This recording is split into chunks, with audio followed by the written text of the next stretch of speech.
What is going on, ladies and gentlemen? It's your boy HunterX here, bringing us another episode of Pokemon Emerald Kaizo. With that being said, let's get into today's episode.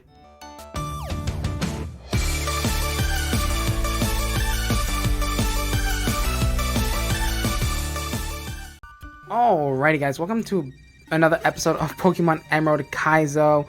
How we doing today? Hope we're all having a fantastic day. With that being said, man, let's get into today's episode. I'm super excited to get into today's episode. Last episode, we had a bit of trouble getting through this ice puzzle. Now, I'm not going to have any trouble at all because I have a nice gentleman who's going to guide me through the second floor puzzle.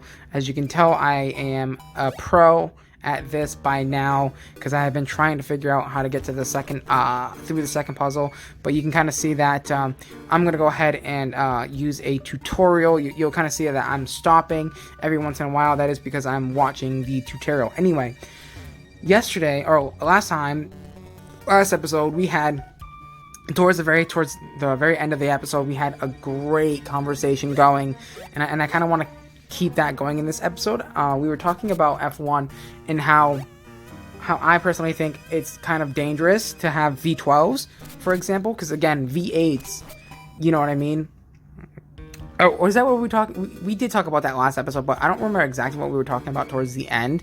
Oh, how I think we were talking about how drivers and stuff experience up to 6 Gs while driving, but then that reminded me about something that I did want to talk about, and apparently, if you guys didn't know, Romain Grosjean was a Formula 1 driver. Now he's in India at the current moment, but yeah, he had a crash, I believe 2020, I want to say. It was either 2020 or 2019. He had a crash at, I believe, Bahrain is the name of the track, and he crashed into a barrier at 160 miles an hour. Okay, that is fucking fast. Okay, and keep in mind, if you were to do that in a normal car, you know, a lot of obviously normal cars have like suspension and have ways of basically kind of like reducing the amount of force that you feel and how much compression your body and stuff feels when you are when you're in an accident, or a serious accident at least. Obviously serious accidents still can be fatal, but this man defied death somehow. Okay, so let me break it down. Okay, so he makes a mistake. He thinks that he's clear to the car to his right. He's not, and he hits that car, and then he catapults straight into the barrier at 160 miles an hour. Okay, we understand how that works, right? The car not only splits in two, catches fire.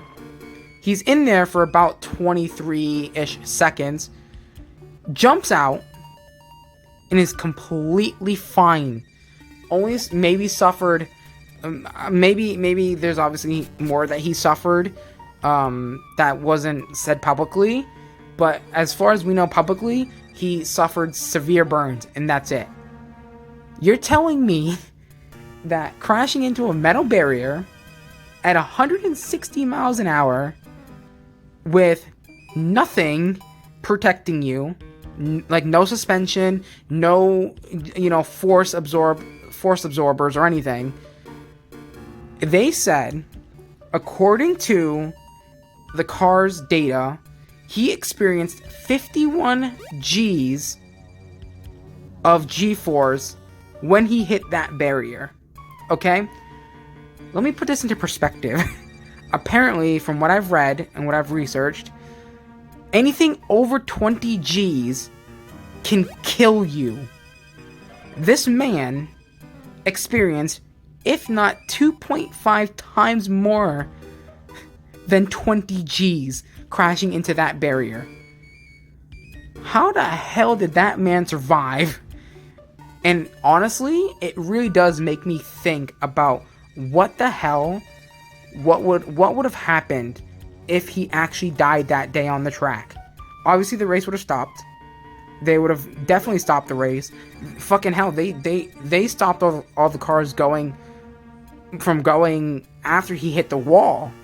They basically had to slow down and go into the pit lane. It was like a huge red flag. Obviously there's fire and stuff, but still, like, at that point, as a racer, I would be like, no, fuck that. I don't want to drive today. After seeing that, and especially for the guy that he hit, for the guy that for the car that he hit, imagine you see him skip across, and as you're going, you look in your mirror and you just see the car burst into flames. My heart would literally die. I feel like I would not be able to handle that. I'll be like, okay, nope. I'll be like, over the radio. Nope, I'm done. I'm pulling into the pits. That's it. Race is done for me. That, I don't know, man. Like, I feel like that is like a racer's worst nightmare. Is like you're driving. And by the way, we did the puzzle. Where you're driving, you're racing, and then from your mirror, you just see a massive explosion of fire. Yeah, no, that, for me, that's it. That's 100% at the end of the race. Because, like, again, when you see fire in racing, that's usually never a good sign, right? I mean, many things could happen. You know, like, the engine could have blown up. And that's also something that I was thinking about. I was like, damn, they're really pushing those engines, right? They're really pushing them to their max and stuff. Like, that engine is right behind them. Like, what happens if that engine just, like, happens to go, I'm done, and just, like, sends, like, the pistons and rods just, like, shattering out.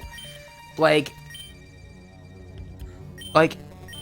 that's, like, another fear, too, is, like, damn, never mind, like, dying on, like, crashing into a barrier or fucking catching on fire, because the suit is pretty fire protective.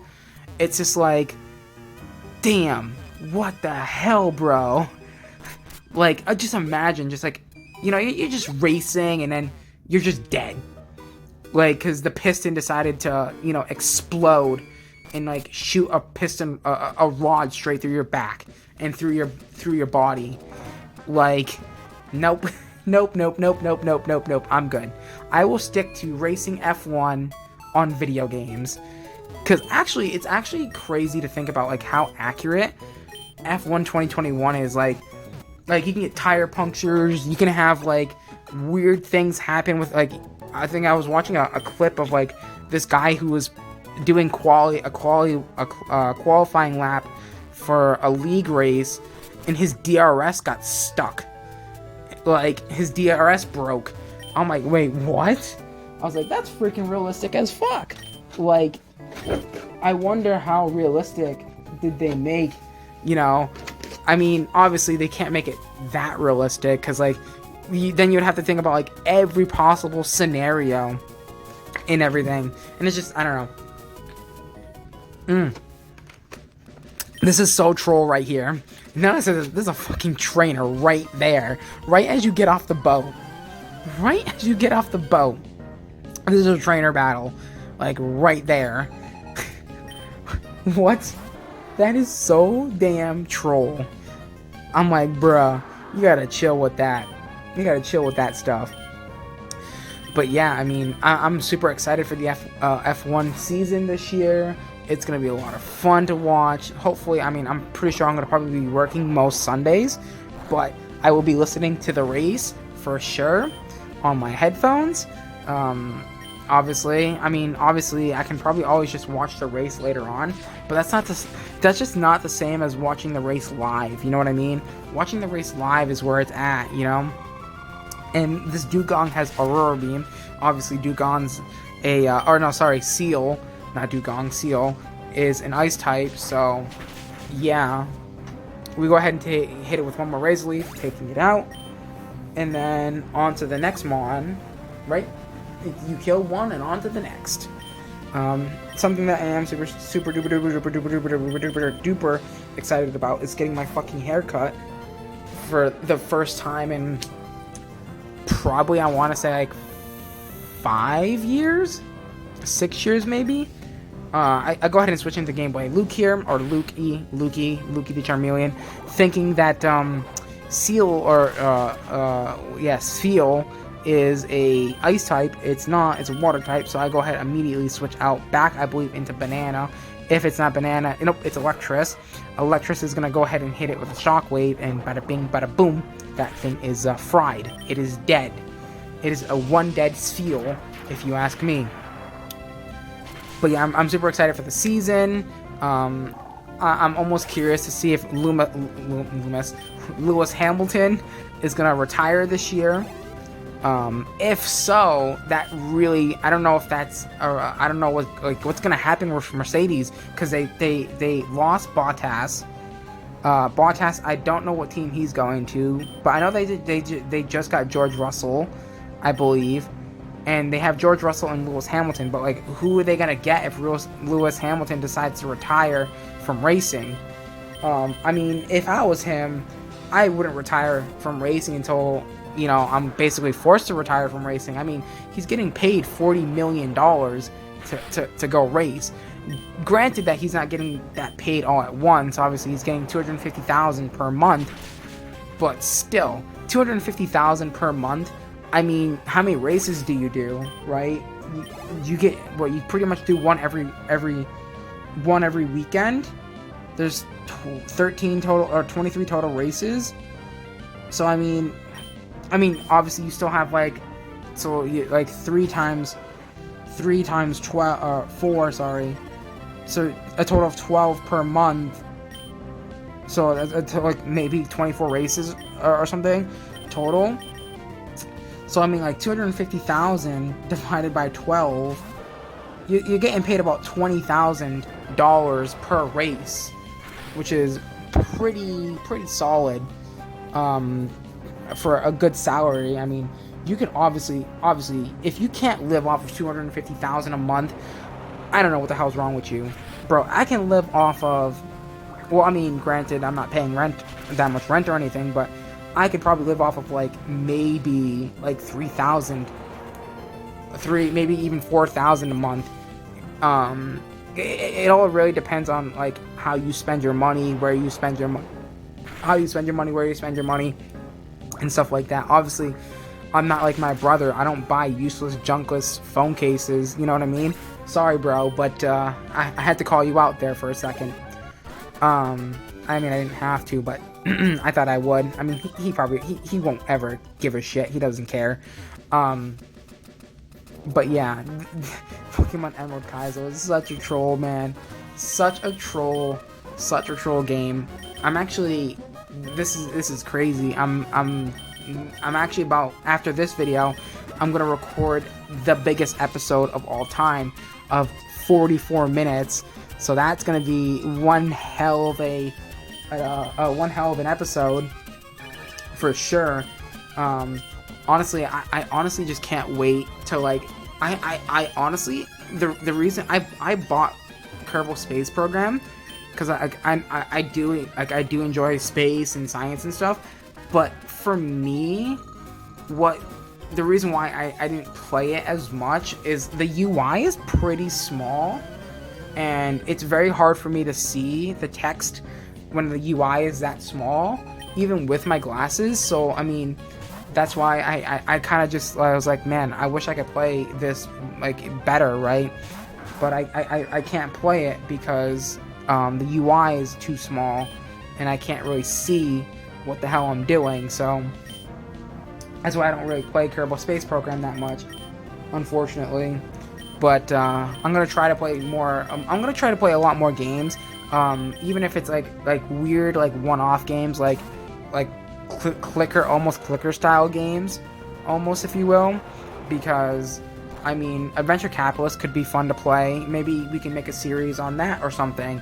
We could totally make a series on, you know, any random like clicker game, like, you know, like there's a crypto one that I know of that you can play. There's a lot of cool games out there right now, I think, that we should try and experiment with, and maybe do some crazy challenges, like maybe like how far can I get an Adventure Capitalist in like 12 hours, right? Of 12 hours straight of just playing the game. Stuff like that. That could be like fun, like one-off videos. But yeah, anyways, I'm getting into that muddy topic again of making content, and I'm just not, I'm not here for it. I also just noticed, like, if I tilt my phone in a certain way, like, I can see the green line that I clearly punched into existence when I punched my phone like 3 nights ago. So yeah, that's kind of fun. I've been very trying to very much take care of my cell phone, because I really don't have the money at the moment to replace my phone, unfortunately. I really don't have the $1,500-ish dollars. So I mean, even to fix my phone, like completely fix it, it's like almost like $700, which is absolutely freaking crazy. I'm not gonna pay $700 when I literally paid only $1,200 for this thing. That's literally like what, almost 75% of the price. It's just like, I'm just gonna buy a new phone. And obviously my lease is up on this one, so I have to like start figuring out like what am I gonna do. Like I'm obviously gonna keep it because I want to keep it, because I do really like this phone. I do want to fix it up at some point and, you know, use it for other things, you know. But yeah, so that's just kind of like the plan with that right now. And we're gonna go ahead and send in our Game Boy Luke here to go ahead and take care of the Trico. And I think this is one of this trainer here has a Shadow Tag Mon, which kind of ends up kind of like screwing us over, I guess, in some way. It's either that or the next double battle that I get into that you know, that ends up kind of like screwing us over a little bit. But yes, where do we go from here? This is where I kind of get a little bit lost in terms of commentary. Obviously we did talk a lot about F1. We can talk more about space, like, you know, like black holes and stuff like that. Like, what if black holes are wormholes? But obviously we know that anything that goes into a black hole never comes out. And I wonder, me personally, like, I wonder, like, what's on the other side of a black hole. Like, imagine if we can create, like, a black hole, like, protective case around, like, I feel like that would be impossible, though, because I feel like the only thing that's on the other side of a black hole is just a singularity, right? Because isn't that what black holes are anyway?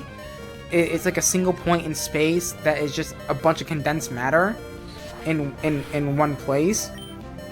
So I'm pretty sure that's what that is what a black hole is. And actually, I never knew this, but there is obviously something called a white hole. I don't think that's what it's called, or is it called a light hole? I'm not sure, but it's the opposite of a black hole. It's where darkness can't escape, which is is that true? I'm honestly not even sure if that's true. It's basically the opposite of a black hole, basically, is what I'm trying to say. And it's actually very unique and cool, I guess. I just kicked the tripod because I'm an idiot.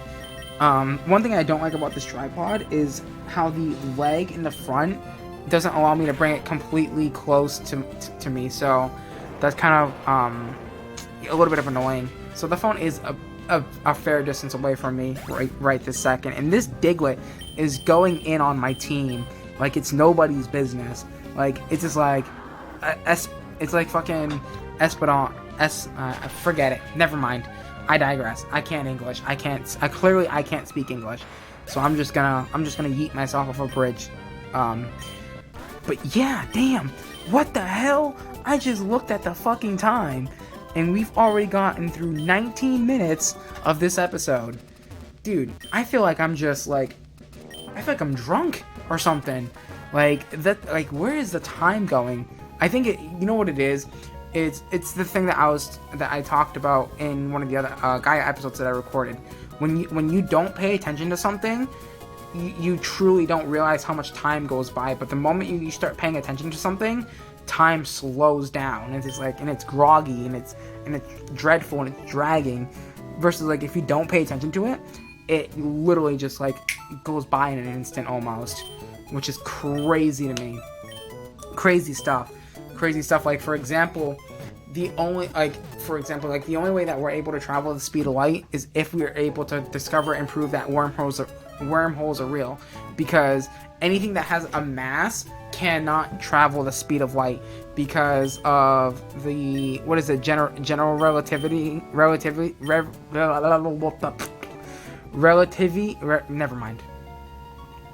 Never mind. But you get the idea. The anything that has mass cannot go to the speed of light because the faster it goes, the heavier, the more mass it creates and the more energy it takes to pull. So, like, imagine how much energy it would take to move something, that's probably like 600 million pounds of matter. You know what I mean? It would, or whatever the metric is in terms of that. It would take a lot of energy. I know that the Hadron Collider were able to produce the fraction of the speed of light, and it costs $1 trillion or something like that, or like 1 trillion electricity or something, which is ridiculous, and that's only a fraction of the speed of light, which is absolutely crazy to me. And actually, the only thing in the known universe that can travel the speed of light, I believe, is protons? Right? Protons, right? Are the only thing that are allowed to travel the speed of light because they have no mass, which is so interesting. Like, what does that even mean? Like, how does something with no mass even exist? And I believe that is why the famous quote, energy cannot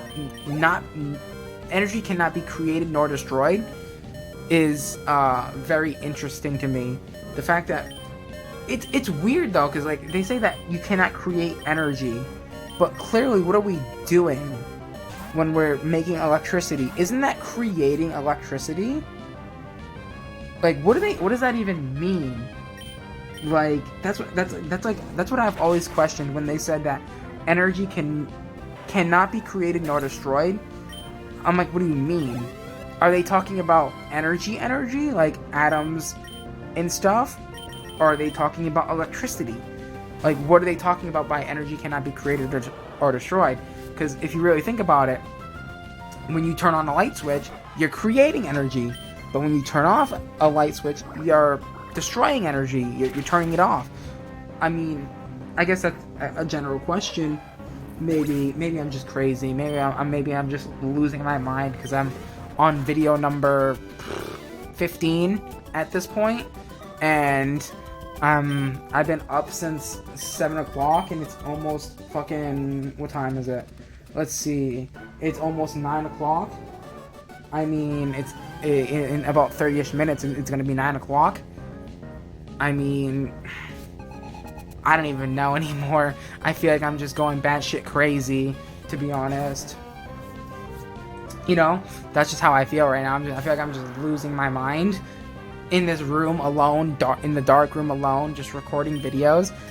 But yeah, I don't know. I just don't understand, like, that whole quote, like, energy cannot be created nor destroyed. It's very interesting. Like, for example, like, what the fuck is dark matter? For example, why can't we poke it? Why can't we touch it? Why can we see it but we can't touch it? Kind of thing. I guess maybe once we become a level 6 civilization or level 8 civilization, maybe we'll understand on what the hell is going on. So I almost wonder, because this is actually a cool question that I just thought about. So, in theory, when you look at it, or when you look at the universe, right, we have the Big Bang Theory, and, this massive explosion is what caused the Milky Way and the galaxy and the universe to be created. What the fuck was before that? What was before that? And this is where I think I have a theory Like, what if that explosion that was the quote-unquote Big Bang, what if that explosion was the explosion of the previous universe collapsing under itself? And with that previous universe, or that previous cosmic body collapsing on itself, causing enough energy to create a new one, right? Like, that's what I'm kind of thinking, like, because, like, what the fuck was there beforehand? Like, what was there has to be some sort of cycle, right? When the universe ends, when space comes to an end, when it expands to the point where space expands to the point where life can no longer exist. I wonder if that snapping of the rubber band, like, for example, we'll say a rubber band as an example, like, the snapping of that rubber band is the explosion, which then causes a whole new universe, a whole new timeline to be recreated again. Like, I wonder if that is what is, that is how the universe is created in a nutshell. Because, like, I don't know, like, what would cause an explosion that huge? Like, the only thing that I can think of is, like, a celestial body just going, I'm done, kaboom, I'm done. Like, that's the only thing that I can think of realistically, that can really be like, well, I mean, obviously we've discovered many things in the time that we've been around here on Earth. We've discovered the God particle and stuff. So maybe there is some sort of infinite particle out there that's outside of our reach, that's outside of anything's reach. Maybe this God particle is what created the Big Bang Theory in the universe, and in that God particle will say, hey, it's time for the universe to end. It's going to end the universe, and then it's going to recreate another universe, another timeline, which, I mean, that would make sense. And that's where, maybe that's what antimatter and dark matter is. Because I believe, if I remember correctly, I remember reading something or hearing something about there's these weird, like, empty spaces in space that have absolutely nothing. No stars, no nothing, no galaxies, no nothing. It's just black. So, like, what is that? Like, is that, like, antimatter? Or is it antimatter? Is it some sort of, like, reminiscence of, like, the God particle that was before the Big Bang? Or maybe some sort of thing that was before the Big Bang? So, I mean, there's many, different theories and stuff on what that black space could be. Honestly, let me know what you guys think what it could be. I mean, it could be antimatter, it could be dark matter, it could be, like, some sort of new God particle or something. Who fucking knows what it is? But it's fucking cool. That's all I know, is it's fucking cool. It's really cool to, like, research and look at these things and be like, and realize, it makes you realize how small you truly are compared to the universe and to everything that's known about the universe. It really does make you feel like you're nothing, you're shit, because there's obviously way more bigger things out there than you, and that's obvious, right? But anyways, guys, unfortunately, it is getting time to the point where we need to go ahead and call it for today's episode. As always, guys, you know the deal by now. We're on our way to 500 subscribers. I would really appreciate it if you would, consider hitting that like button, sharing it with a friend, subscribing, and becoming a part of the Hunters tribe and whatnot. It would really mean a lot to me. And yeah, guys, unfortunately, our boy goes down. But yeah, guys, with that being said, I hope you guys have a good rest of your day. Enjoy your day. And make sure to follow me on all my social medias and all that. And I'll see you guys in the next episode.